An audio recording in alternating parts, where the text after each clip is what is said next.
влияние крупных предприятий на экономику Якутии обсудили на экономическом совете при правительстве республики.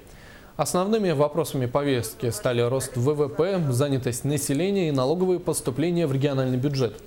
Рассмотрена эффективность работы 69 крупных предприятий.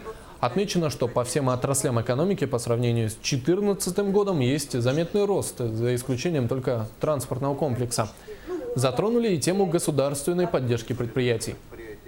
Мы же сегодня получаем оценку эффективности деятельности органов исполнительной власти. Давайте тогда будем оценивать и эффективность деятельности наших предприятий. А когда принимаем решение по господдержке, мы должны же посмотреть и со своей стороны предприятия, какие меры предпринимает.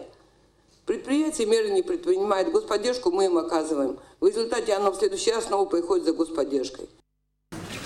Одним из крупнейших предприятий, которые приносят доход в бюджет Якутии, является акционерная компания «Алроса». Общая валовая добавленная стоимость алмазного гиганта составляет около 150 миллиардов рублей.